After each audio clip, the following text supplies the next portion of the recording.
किसी भी व्यक्ति को अपने जीवन में उन्नति करने के लिए एक तो एकाग्रता चाहिए, दूसरा उसका माइंड जो है बैलेंस में रहे,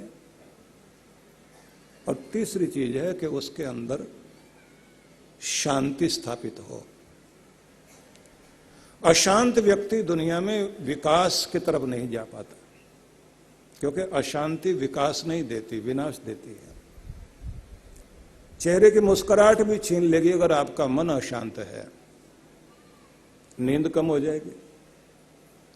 अशांत मन बहुत अच्छे डिसीजन नहीं ले पाता, इसलिए बुद्धि उसी मस्तिष्क में रहती है और निवास करती है जो मस्तिष्क शांत होता है। अशांत मस्तिष्क में अक्ल भी काम नहीं करते। इसलिए प्रत्येक व्यक्ति को जीवन के किसी भी क्षेत्र में हम क्यों ना हो, अपने आप को संतुलित करना, गहन मौन में जाना और अपनी शांति को प्रशांति में बदलना। वे लोग जो अपने अंदर से अपनी कला को निखारने के लिए नई नई ट्यून गढ़ते हैं, मूड बनाने के लिए स्थान चुनते हैं, साज छेड़ेंगे, और कभी कभी जब बहुत मूड में आ जाएंगे तो अपने आप अंदर से गुनगुनाहट में कोई नई ट्यून आती है और उसी समय वॉइस रिकॉर्डर पर उसे रिकॉर्ड करते हैं, नहीं तो भाग जाएगी। एक चौंध की तरह से नई ट्यून आती है, नया आइडिया एक इस तरह आता है जैसे आसमान में बिजली कड़कती है। इसलिए चार्ली चैपलिन भी अपने साथ में वॉइस रिकॉर्डर लेके सोया करता था। रात में सपने में ही कोई आइडिया आ गया, जाग करके रिकॉर्ड करता था उसको। उस व्यक्ति ने अपनी कला को इतना निखारा कि उस समय में आकाश का नक्षत्र बन करके, स्टार बन करके चमका। आइडियाज आते हैं लेकिन शांत मन में आते हैं। जिस भी फील्ड में आप आगे जाना चाहते हैं, आपको एक बात तो करनी ही पड़ेगी, अपने मस्तिष्क को जितना शांत कर सकते हो और अपने मूड में आ सकते हो और मन को केंद्रित कर सकते हो। इसलिए जरूरी है, अपने यहां यह माना जाता है कि प्रत्येक व्यक्ति को ध्यान जरूर करना चाहिए। कि विषयों से वे लोग निवृत्त होते दिखाई देते हैं जो कभी कभी भूखे रहकर तप करते हैं।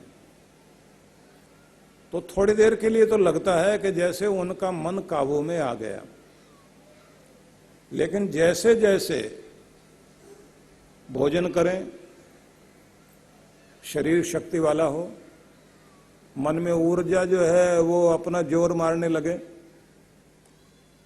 तो उसके बाद फिर अंदर से विकार उठता है। और सबसे जरूरी बात यह कि व्यक्ति को वैसा वातावरण में रख दिया जाए जिसमें वो पहले हिला था, और वैसे विषय सामने रख दिए जाए तो कितना भी देखने में संयमी और साधक लग रहा हो तो मन हिल जाता है। लेकिन जो व्यक्ति अपने मन को विषय विकारों के बीजों को जलाकर इतना संभाल ले कि फिसलने वाली कीचड़ सामने हो लेकिन फिसले नहीं, तब माना जाता है कि उसका संयम सध गया। मतलब अपने ब्रेक का वहां इस्तेमाल कर सके, जहां गिरने की चोट खाने की संभावना है, अपना ब्रेक इस्तेमाल करना जिसको आ गया, समझ लेना साधना में सफल हो गया। और ये एक दिन से नहीं आती बात, धीरे धीरे आपका अभ्यास बनेगा। गुस्सा आए कंट्रोल करो, दूसरे बोल बोल कर भड़काएं, गुस्सा दिलाएं, दुखी करें, उद्विग्न कर दें। उद्विग्नता जब चल रही हो तो लंबे गहरे सांस लेते लेते अपने आप को संभालने की चेष्टा करें, ध्यान बदलें और अपने आप को पत्थर जैसा बनाए कि जिस पर आग गिरे तो उसको ही बुझना होगा, आपको किसी के गुस्से का ईंधन नहीं बनना। बुद्ध भिक्षा मांगते हुए एक ऐसे द्वार पर पहुंचे जो एक राजमहल था, और वहां के जो राजकुमार थे उनके साथ उनका, जब बुद्ध खुद राजकुमार थे तो बहुत ज्यादा विवाद और दुश्मनी चलती थी। तो उसी दरवाजे पर भिक्षा मांगने के लिए चले गए, भोजन की भिक्षा। और जैसे ही वहां गए तो उस राजकुमार को भी खुद पर कंट्रोल नहीं था, उसने गालियां देनी शुरू कर दी, बहुत अपशब्द कहे। अपशब्द कहने के बाद यहां तक बोल दिया कि अभी और बाकी है सुनना, जो खड़े हो यहां। तो बुद्ध जाने से पहले रुके और बोले, एक बात बताइए,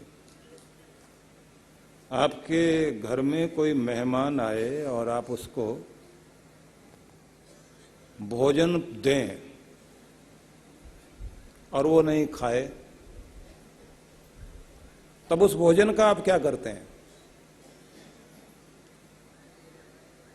उस राजकुमार ने कहा, उस भोजन को हम फेंकते तो नहीं, खुद प्रयोग करते हैं। तो बुद्ध मुस्कुराए और बोले कि मैं आपके घर में, महल में मेहमान की तरह, अतिथि की तरह आया, आपने गालियों का भोजन मुझे दिया, मैंने उसे ग्रहण नहीं किया तो छोड़ दिया, अब वो किसका हुआ? कौन प्रयोग करेगा उसको? अब वो भोजन तो आपका ही हुआ ना। और ऐसा कहकर मुस्कुराते हुए वो वापस चल पड़े। बहुत देर तक वो आदमी सोचता रहा लेकिन उसके बाद उसको पश्चाताप हुआ कि जिस व्यक्ति के पीछे हजारों लाखों लोग चल रहे हैं और जो अपने अहम को गलाकर आज तुम्हें मान देने के लिए तुम्हारे महल तक आ गया, और इतने अपशब्द सुनकर उसने अपशब्द नहीं कहे, शांत होकर के गया है, जरूर उसमें कुछ बात है।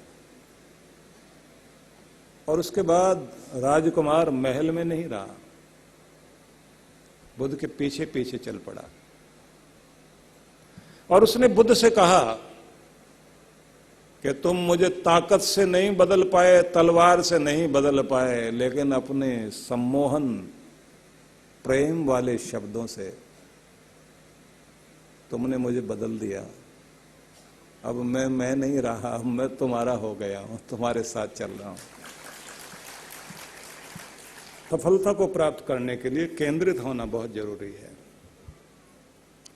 और जब आप अपने मन की बिखरी हुई वृत्तियों को केंद्रित करना शुरू कर देते हैं तो आपको सीढ़ियां चढ़ने में, आगे बढ़ने में सुविधा होती है। नवजीवन साधना। क्या नकारात्मक विचारों को मन में आने ही न दें? ये हमारे वश में है? क्या तनाव की जड़ें मन में उपजेंगी ही नहीं? अगर निरंतर ध्यान साधना को जीवन में शामिल कर लिया जाए, आध्यात्मिक जगत में परमात्मा की अनुभूति के साथ क्या सांसारिक जगत में भी प्रसन्नता, सफलता, संबंधों में आत्मीयता, धन, ऐश्वर्य का सपना सच करती है नवजीवन साधना? तो इसका जवाब है हाँ। इस कल्पना को साकार रूप देने का संकल्प है गुरुवर श्री सुधांशु जी महाराज व श्रद्धेया अर्चिका दीदी द्वारा भक्तों को ध्यान साधना की एक और अनुपम भेंट, नवजीवन साधना।